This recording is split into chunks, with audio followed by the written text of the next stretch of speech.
Bonjour à tous. On commence directement ce flash par ce crash d'avion d'Egypte Air. L'avion reliant Paris au Caire et transportant 66 personnes à son bord a disparu des radars. Aux dernières nouvelles, l'appareil s'est crashé en Méditerranée de sources aéroportuaires grecques. Les recherches se poursuivent sur place. On ne sait pour l'heure s'il s'agit d'un acte criminel. En bref, le chef de l'État va s'entretenir avec le président du Niger, Mahamadou Issoufou, au pavillon présidentiel de l'aéroport Félix Houphouët-Boigny à 11 h. Au centre, la coopération entre les deux pays, c'est-à-dire la Côte d'Ivoire et le Niger. On s'intéresse maintenant au financement du PND 2016-2020. Le Premier ministre Daniel Kablan-Duncan a présidé hier la cérémonie de clôture du groupe consultatif qui a duré 2 jours à Paris, en France. À cette occasion, il s'est réjoui des résultats qui ont sanctionné cette table ronde des bailleurs de fonds. Et hier, justement à Paris, le groupe consultatif pour le financement du PND a rencontré le secteur privé.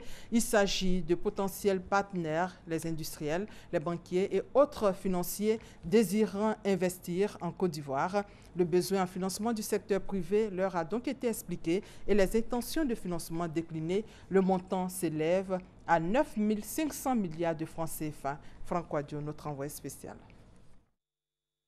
Rencontre avec le secteur privé à Paris, le Premier ministre, ministre de l'économie et du budget Daniel Kablan-Duncan et tout le groupe consultatif pour le financement du PND 2016 à 2020 auront défendu le dossier ivoirien.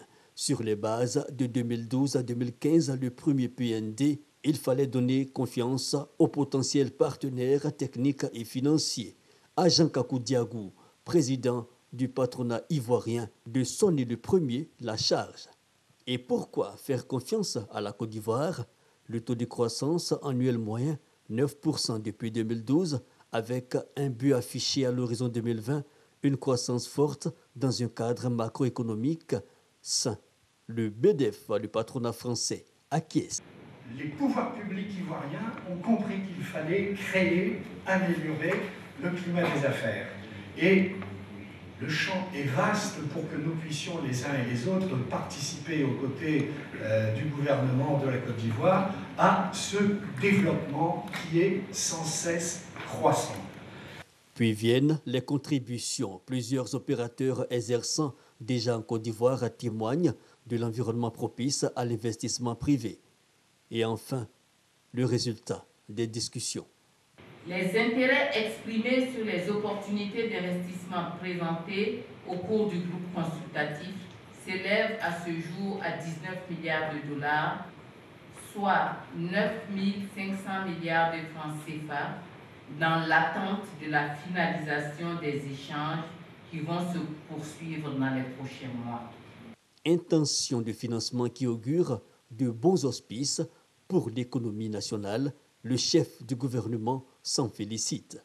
Les 30 000 milliards que nous avons demandé, il y a des chances que ce soit atteint. Vous savez qu'en un jour, au niveau du secteur privé, sur les 37 milliards de dollars demandés, déjà sur place, il y a 19 milliards qui ont fait l'objet d'annonces de projets. Ce qui fait qu'au niveau des réunions d'Abidjan, qui vont se tenir avant la fin de l'année, il est fort probable que nous bouclions l'ensemble de ce dossier des 37 milliards de dollars pour le secteur privé. L'industrie comme pilier de la transformation structurelle de l'économie, la Côte d'Ivoire entend rejoindre les 50 premiers pays selon le classement Doing Business, le baromètre de la bonne gouvernance initié par la Banque mondiale.